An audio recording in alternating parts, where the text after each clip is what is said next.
Bonjour à tous. Merci pour l'invitation. Merci à Génopole de nous accueillir. Je vais faire le même préambule que Serge.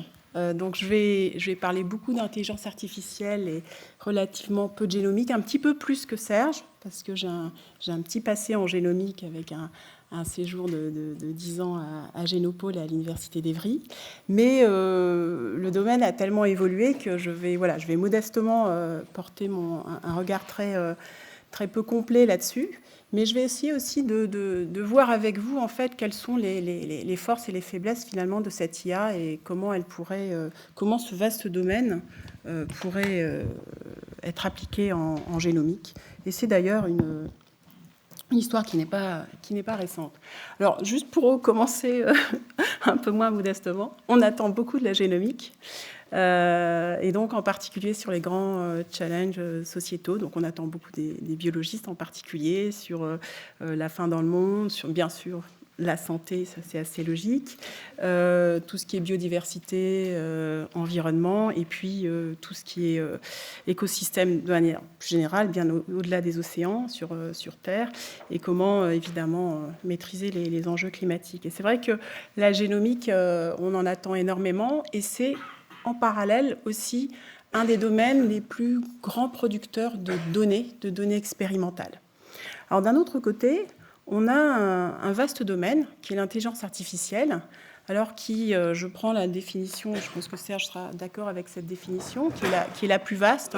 C'est une discipline essentiellement ancrée en informatique, mais qui s'appuie sur bien d'autres disciplines, aussi bien les mathématiques que la philosophie, par exemple. Et c'est une discipline qui s'intéresse à réaliser des programmes qui vont effectuer des tâches qui sont habituellement associées à l'intelligence, en particulier à l'intelligence humaine, donc des tâches complexes.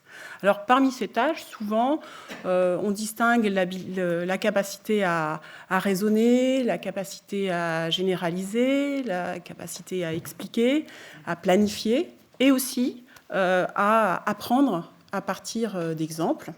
Et quand on regarde les résultats spectaculaires de l'IA, les progrès récents, et qu'on remonte un petit peu dans le temps, alors je m'accorde complètement avec Serge pour dire qu'il y a eu un point de départ énorme, on va dire en informatique, qui est le début de beaucoup de choses en termes de progrès spectaculaires. L'IA remonte aux années 40, avec les premiers, notamment les premières visions d'Alan Turing.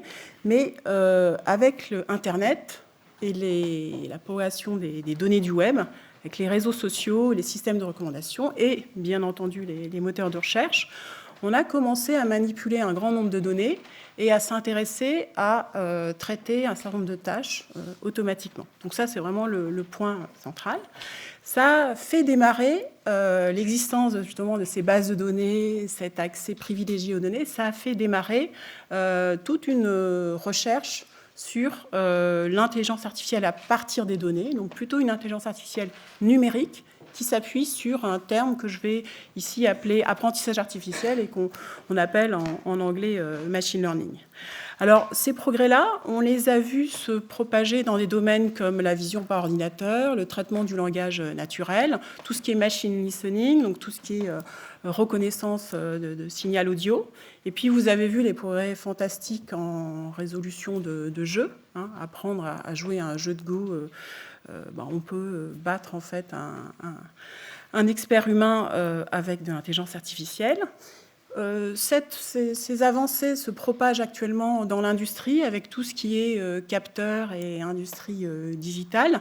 Donc, bien entendu, les progrès en vision viennent alimenter également le véhicule autonome qui devient bardé de capteurs. Et puis, bien entendu, c'est une assez longue histoire en fait avec la biologie et la médecine.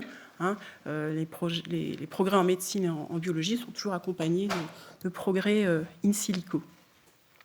Alors, je vais vous parler dans l'intelligence artificielle d'un domaine qui est complètement connexe à celui dont Serge vous a parlé, qui est cet apprentissage artificiel, qui est, disons, le domaine où récemment il y a eu ces progrès, disons, particulièrement spectaculaires. Alors, très rapidement, ce qu'on appelle l'apprentissage artificiel, c'est la discipline qui s'intéresse à doter des programmes. Donc, on est ancré en informatique, et on va chercher à s'intéresser à des algorithmes qui vont être capables d'effectuer des tâches complexes en apprenant à partir de données, à partir, disons, de l'expérience. C'est-à-dire que ce sont des programmes qui, au départ, quand je les écris, ces programmes, ils n'ont pas une connaissance et une liste d'instructions qui leur permettent de traiter la tâche. Mais quand je vais les alimenter avec des interactions avec l'environnement, quand je vais les alimenter avec des fichiers de données, notamment des données étiquetées, eh bien, ces programmes vont chercher des régularités dans ces données et vont en extraire des modèles prédictifs.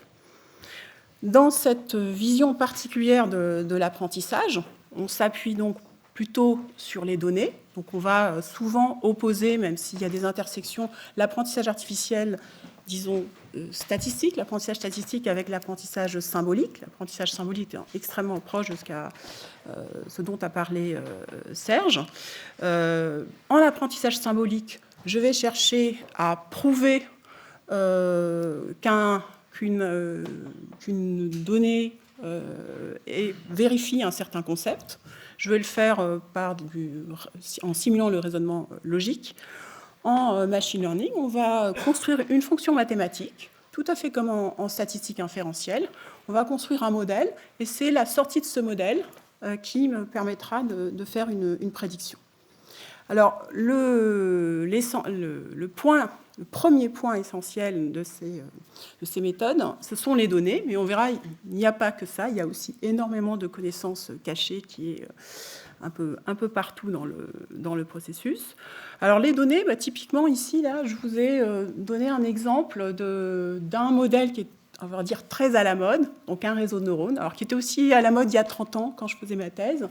Donc, c'est un réseau de neurones avec plusieurs couches, réseau de neurones artificiels. Chaque unité ici est une petite unité de calcul qui représente très grossièrement ce que pourrait faire un neurone, c'est-à-dire prendre des signaux en entrée, les intégrer, c'est-à-dire les combiner linéairement en associant un poids, qu'on appelle d'ailleurs poids synaptique, à chacune de ces sources, et ensuite intégrant et finalement seuillant cette information pour avoir une réponse de type oui, non. Alors, quand on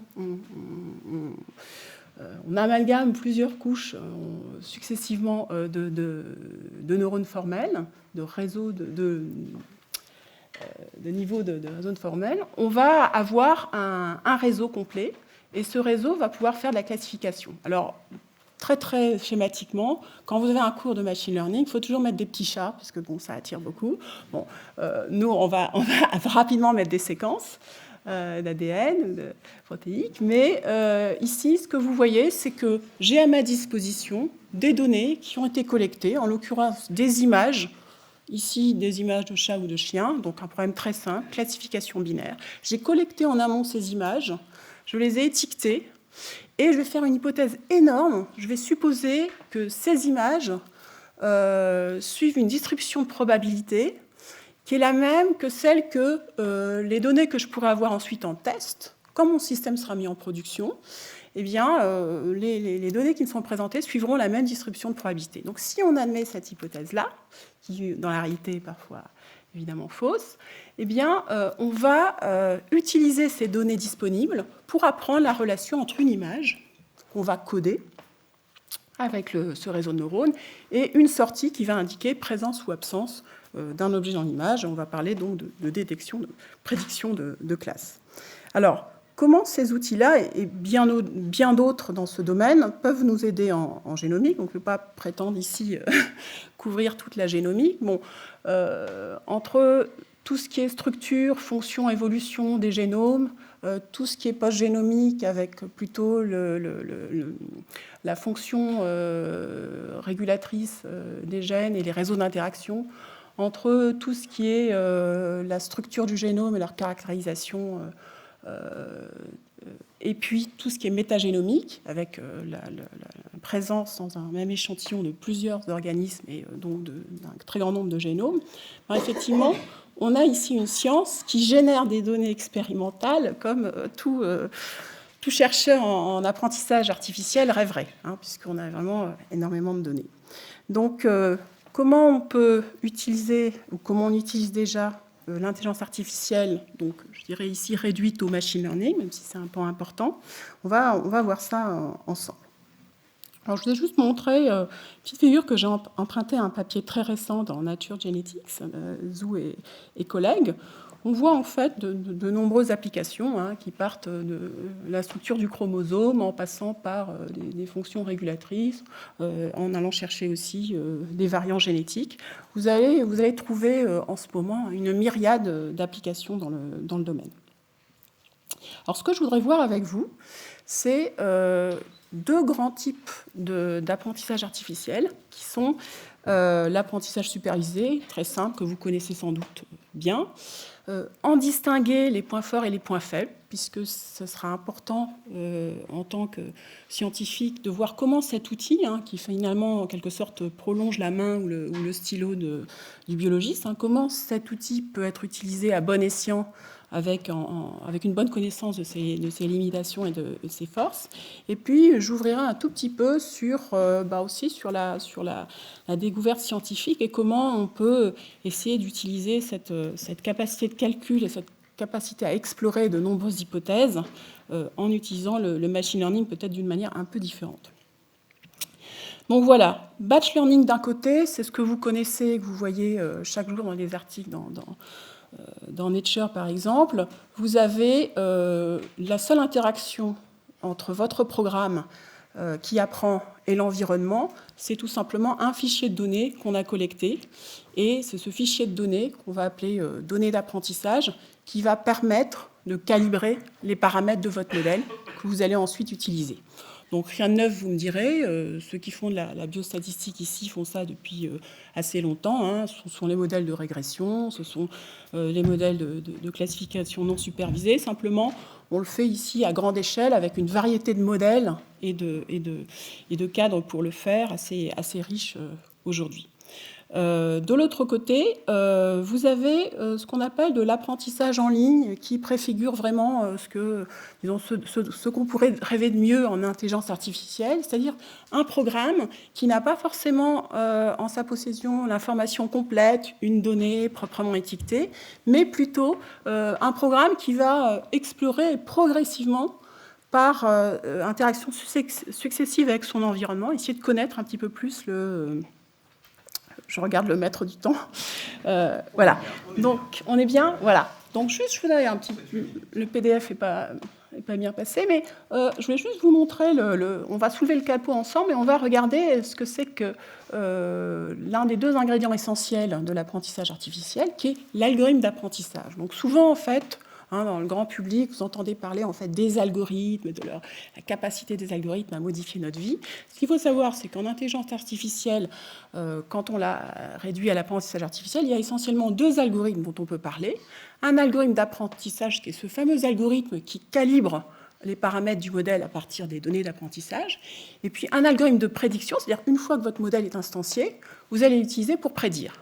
Et donc, il faut effectivement connaître les forces et les faiblesses de ces algorithmes-là, savoir ce qu'on peut en faire et quelles sont éventuellement les contraintes qu'on va vouloir imposer en biologie et plus spécifiquement en génomique. Donc, au départ, j'ai des données que j'ai collectées en grand nombre, le plus possible représentatives du phénomène de la relation entre entrée et sortie que je veux inférer. Et puis, je vais mettre de l'information, je vais mettre même de la connaissance, soyons précis.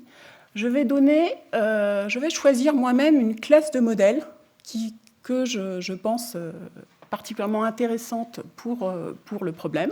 Ça peut être des arbres de décision, ça peut être des réseaux neurones, ça peut être des architectures hybrides.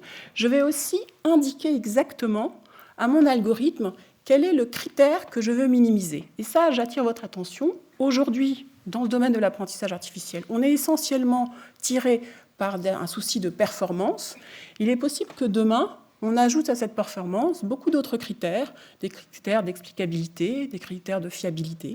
Mais actuellement, c'est juste un critère de performance, bien classer la donnée qui est présentée.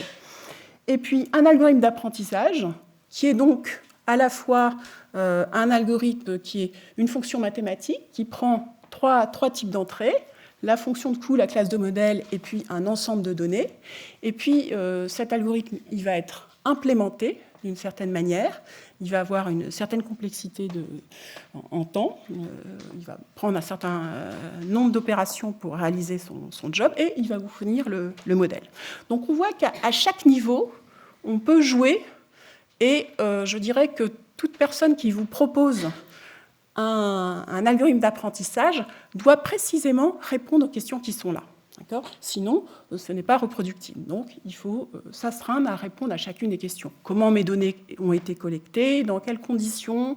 Quels sont leurs nombres? Est-ce que j'ai des moyens de vérifier si ces données ne sont pas trop bruitées? Est-ce que j'ai des moyens de visualiser ces données pour bien les comprendre? Quelle est la fonction de coût qui a été utilisée, etc. Voilà. Donc, ensuite, une fois que ce modèle est instancié, ce modèle va être utilisé en production. Premier petit souci, et premier à la fois intérêt du modèle, c'est que j'ai appris sur un certain nombre de données qui sont en nombre fini, qui sont supposées représenter une population infinie, et j'arrive avec mes nouvelles données, et là, mon modèle va s'appliquer parfaitement si les modèles sont supposés issus de la même distribution de probabilité, c'est-à-dire j'ai une contrainte ici de modélisation. Deux cas de figure, si vos données, ça c'est très facile, c'est une distribution empirique, vous pouvez faire des tests statistiques, si vos données sont du même type en entrée que les données d'entrée que vous avez dans l'ensemble d'apprentissage, vous pouvez y aller, vous pouvez, en tout cas avec de bonnes chances de succès, l'appliquer le même modèle, et vous allez, par exemple ici, inférer un score de liaison, comme dans DeepBind, un réseau de neurones assez récemment proposé. Vous allez prendre une séquence, et puis vous allez inférer des scores de liaison, et en faisant ça, en fait, vous allez vous intéresser en fait, à des motifs particuliers qui donnent un fort score de liaison. Donc, au moment de la prédiction, vous pouvez être attentif au moins à deux choses. Donc, d'une part, est-ce que j'applique mon modèle au bon type de données, au type de données pour lesquelles mon modèle a été appris. Et puis ensuite, je vais bien sûr m'intéresser à savoir pourquoi j'obtiens telle réponse, d'accord ? Je suis rassurée parce que j'ai un modèle mathématique, mais on va souvent avoir besoin d'un peu plus de ça, peut-être un intervalle de confiance, une quantification de l'incertitude, et puis peut-être ouvrir la boîte noire et avoir des explications. Alors, un autre exemple d'utilisation du machine learning, toujours dans ce cadre-là, algorithme d'apprentissage, algorithme de prédiction, c'est par exemple DeepVariant, donc un succès d'un des GAFA, d'accord ? Où là, en fait, ce qu'on va faire, on n'est pas dans l'idée de « je vais essayer d'apprendre à mieux analyser mes données à l'aide d'un modèle prédictif », je vais essayer de faire une tâche qu'on sait faire habituellement aussi in silico avec d'autres outils, et je vais changer de paradigme et je vais utiliser l'apprentissage pour apprendre à résoudre cette tâche, pour gagner du temps, peut-être pour gagner en performance. Donc ça, c'est une utilisation un peu détournée de l'IA. Et donc, on va reconstruire le génome à partir directement de sorties d'un séquenceur. Donc typiquement, dans ce machine learning dont vous voyez énormément d'applications et peut-être vous en développez vous-même, on a ce workflow où j'ai des étapes qui sont construction des données, mise au point du modèle, application de l'algorithme d'apprentissage, et puis sélection du modèle, j'en passe, mais vous avez des règles pour tester et valider votre modèle, et puis ensuite vous l'utilisez en pratique. Alors, deux petites choses, il n'y a pas de magique. Il n'y a pas de magie, donc j'ai encore de temps en temps des collègues qui parlent de magie. Il n'y a pas de magie, je peux vous dire, ça fait 30 ans que je suis dans ce domaine, il n'y a pas de magie. Quels sont les choix ? Un choix, je parle d'apprentissage statistique, un choix qui est fait de modélisation probabiliste. On aurait pu choisir un choix de modélisation possibiliste. On a pris un choix de modélisation probabiliste. Ensuite, on fait des statistiques. On va supposer qu'on est dans la recherche de modèles qui sont consistants. Plus j'ajoute des données, plus mon modèle sera meilleur. On a de l'optimisation. Alors, les progrès en optimisation sont extraordinaires depuis quelques années. Et puis, on s'appuie bien sûr sur les bases de données, sur les progrès extraordinaires en informatique. Si je veux me faire l'avocat du diable, il y a quelques petits soucis dont il faut que je vous parle. Premier souci, c'est que vos données sont, disons, le fuel essentiel de vos algorithmes d'apprentissage. Donc, si mes données sont mal annotées, si mes données sont imparfaites, si mes données ont des biais, j'ai dans ma cohorte de patients, je n'ai pas une distribution homme-femme, une distribution d'âge équivalente à celle que j'aurai quand je vais appliquer, par exemple, mon algorithme. Je vais avoir garbage in, garbage out. Je vais avoir, puisque j'ai du biais dans mes données, du biais ensuite dans l'algorithme qui prédira, puisque ce sera transporté par mon algorithme d'apprentissage. Deuxièmement, résultats spectaculaires, oui, en deep learning, mais très grande sensibilité à des petites variations. Vous avez tous vu ces images où on vous présente une image d'un animal, je change 3 pixels, et mon système va prédire carrément autre chose. Donc, on a des faiblesses, et donc on y travaille. Il faut avoir une plus grande robustesse, la fiabilité, la quantification d'incertitude. Et puis, on est dans la prédiction, dans des modèles prédictifs. On a des facteurs confondants. On a possibilité d'avoir des problèmes de counterfact. Et on a aussi des questions sur la causalité. Souvent, on cherche plutôt des corrélations. Donc, pour faire la causalité, il faut agir un petit peu sur le modèle. Donc, voilà ce que je dirais pour terminer. D'un côté, on a ces outils d'intelligence artificielle et de machine learning qui sont pratiquement extrêmement intéressants pour la génomique parce que c'est un moyen de prolonger en fait le travail des biologistes en explorant et en analysant des données qu'on ne pourrait pas, je dirais, comme dirait Serge, à la mano, analyser nous-mêmes.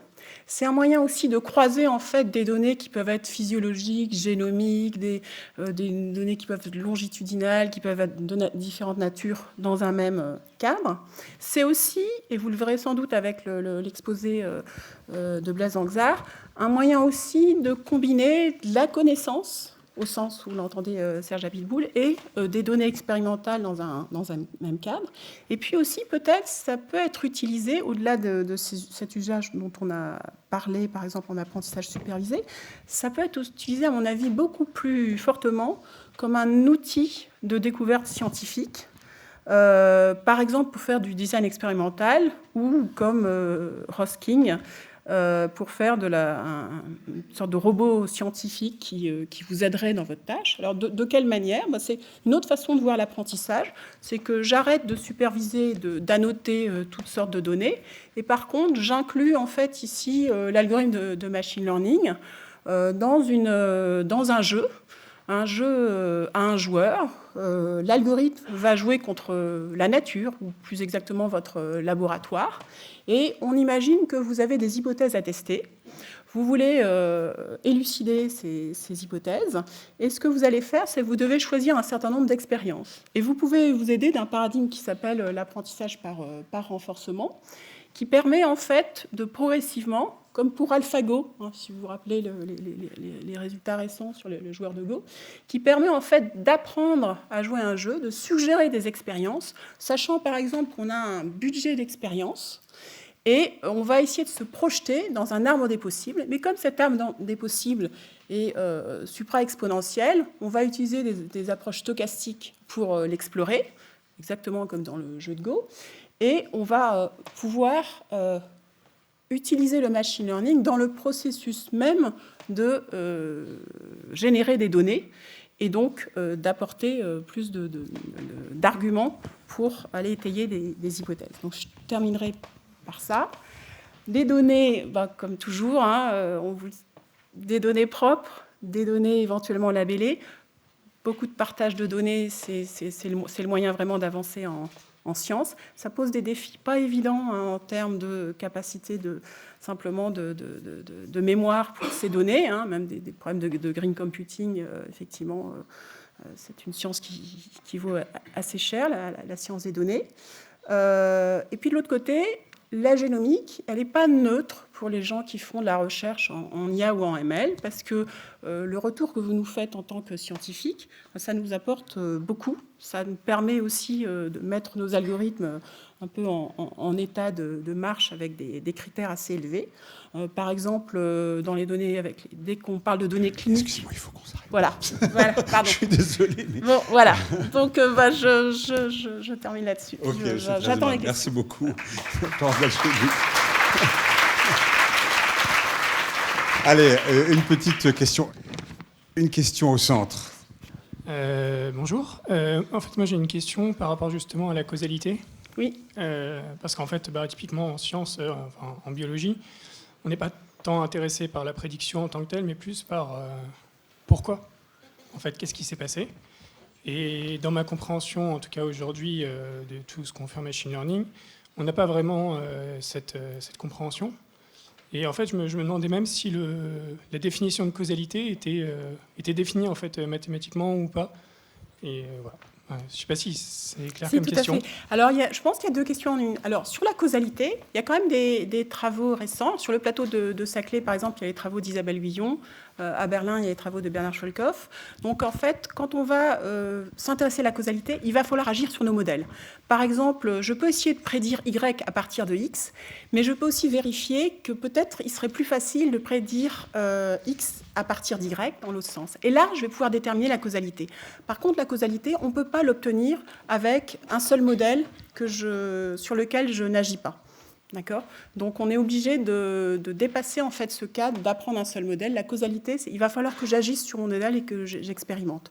Donc, vous avez quand même des cadres avec les travaux de Perl sur les modèles graphiques probabilistes. Enfin, il y a des cadres qui commencent à être assez solides là-dessus. Peut-être une question subsidiaire qui était sous-jacente, c'est l'explicabilité, qui n'est pas la causalité. C'est que mon modèle mathématique, qui n'est pas si boîte noire que ça, au sens où c'est des équations, je peux les écrire, elles sont complexes, mais je peux les écrire.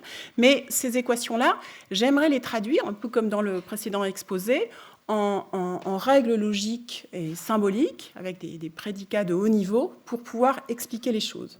Et donc là, c'est deux questions en fait qui sont différentes. Sur un modèle prédictif, on peut faire cet effort d'explicabilité. On va essayer de simplifier les fonctions mathématiques, en quelque sorte les discrétiser et les associer, par exemple, à des concepts qui pourraient être dans une ontologie. C'est, je crois, le travail que présentera Blaise Anxer juste après.